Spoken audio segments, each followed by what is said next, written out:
তুমি যদি আমার দেওয়া 60টা রুলস দিয়ে ইংলিশটা পড়ো তাহলে ইংলিশটা হয়ে যাবে তোমার জন্য পান্তা ভাত। তো আজকে আমরা সেটাই বলবো কিভাবে 60টা রুলস দিয়ে সকল বিশ্ববিদ্যালয়ের সকল প্রশ্ন সমাধান করা যায়।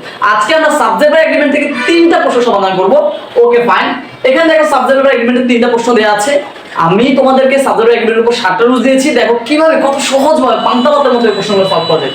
প্রথম যে প্রশ্ন 3/4 অফ দ্য ওয়ার্ক ইজ আর ডান, এখানে কি ইজ হবে না আর হবে? খুব সহজ। এই প্রশ্নটা পড়েছে ভগ্নাংশ মেনি মেজরিটি এর পরের অংশ সাবজেক্ট। দেখো এবার কি আছে 3/4 মানে 1/3 ঠিক আছে, বা 4/3। এই যে এটা একটা ভগ্নাংশ, তাই ভগ্নাংশের পরের অংশটা সাবজেক্ট। তাহলে পরের অংশ কি আছে? The work. The work singular, এর জন্য উত্তর হবে ইজ। তার মানে এখানে উত্তর হচ্ছে ইজ।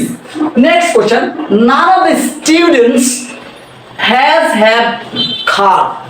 তাহলে এখানে দেখো এটা হচ্ছে আমাদের কোন রুলসটা? প্রেপজিশনের আগের অংশ সাবজেক্ট। দেখো এই বাক্যে একটা প্রেপজিশন আছে, আছে কিনা? অফ। তাহলে প্রেপজিশনের আগের অংশটা কি? নান। নান মানে কেউই না, কেউ না মানে তো অবশ্যই সিঙ্গুলার। তাহলে ভার্বটাও সিঙ্গুলার, তাহলে অবশ্যই হবে has. Clear? Last question, the result of the students have been published।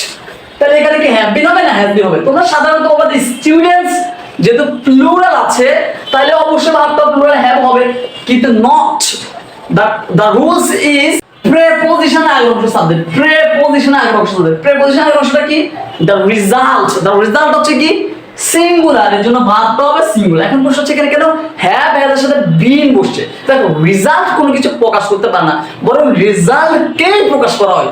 সুতরাং সুতরাং এটা প্যাসিভ হবে। প্যাসিভ মানে হচ্ছে বি প্লাস বি থ্রি।